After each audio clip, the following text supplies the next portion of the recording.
The African grey parrot is a much sought after domestic pet the world over.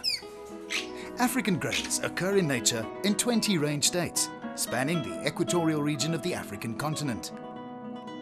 In order to meet the demand for African greys, South Africa has been established as one of the leading countries for the legal and humane breeding of these birds. There are almost 100,000 breeding African greys at more than 1,600 breeding facilities all over South Africa. Cites, or the Convention on the International Trade in Endangered Species, is an international governmental organization established in 1975.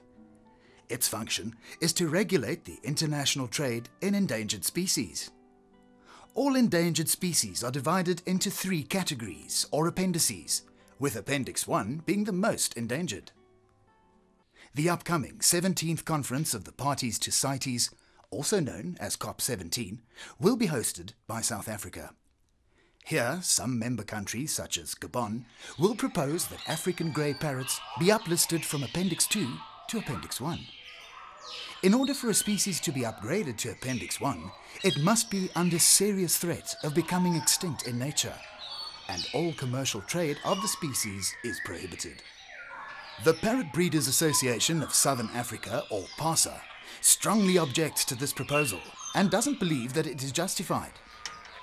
Of the 20 range states where these birds occur, there is no evidence of exploitation in 7 of these regions. Of the remaining 13 range states, exploitation stopped more than 10 years ago in 9 out of those 13 countries.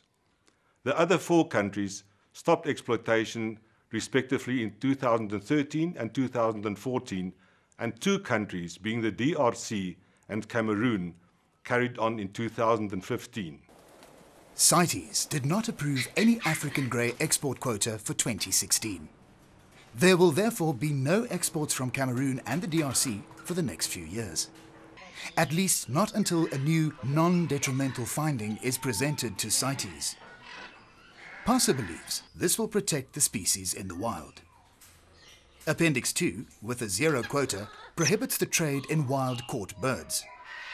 An uplisting to Appendix 1 will have quite the opposite effect, as it will also ban all exports of captive-bred African greys.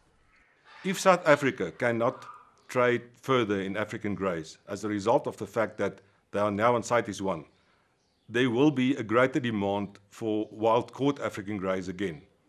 That can increase smuggling of African greys, and that is certainly not in the interest of the birds in the wild. More than 65,000 African grey chicks are bred in South Africa each year, under strictly controlled conditions. The vast majority of these birds are exported to markets in the Middle East and Far East. Since September 2015, no African greys caught in the wild are permitted to be imported into South Africa. About 5,000 chicks are retained each year for future breeding stock. South Africa has a well-organized and controlled legal African grey industry. South Africa is the most successful breeder of African greys worldwide, and 7 out of every 8 African greys that's traded internationally was originally bred in South Africa. According to the Gabon proposal, between 40 and 60% of wild-caught birds die before they reach their final destination. If South Africa breeds 75,000 babies a year, this represents about 150,000 birds that can be saved from the wild. African greys take up to 5 years to reach maturity and can breed for up to 40 years in captivity. When not breeding, the birds are kept in communal aviaries. Meticulous records are kept of each bird's breeding record. This particular pair has been breeding for me since 1995, and we normally ring the babies at the age of 14 days. Breeding pairs are allowed to naturally incubate and hatch their eggs in special breeding cages. African greys are excellent parents. We don't interfere with their breeding cycle by removing the eggs from the nests for artificial incubation. Between the ages of 4 to 6 weeks, the babies are removed for hand rearing in specially equipped nursery facilities. This is a typical African grey baby hand rearing facility. However, in my area it is not the breeding season for African greys. That is the reason why we are not involved in hand rearing at this moment. The parrots are kept on a healthy diet that contains all the necessary nutrients to ensure a successful breeding program. As part of a well-balanced diet, we also supply the birds with a variety of freshly cut greens every day.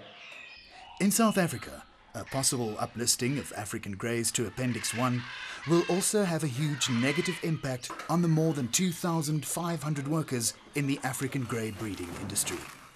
There's about 1,600 breeders of African greys in South Africa, and over 20,000 people is dependent on the income of the African greys.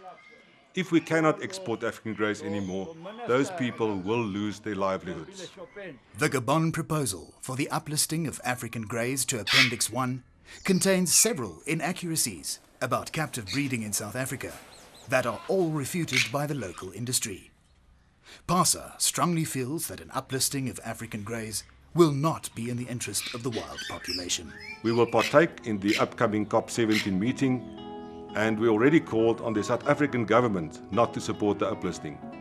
At the meeting, we will also call on all the other countries not to support the uplisting.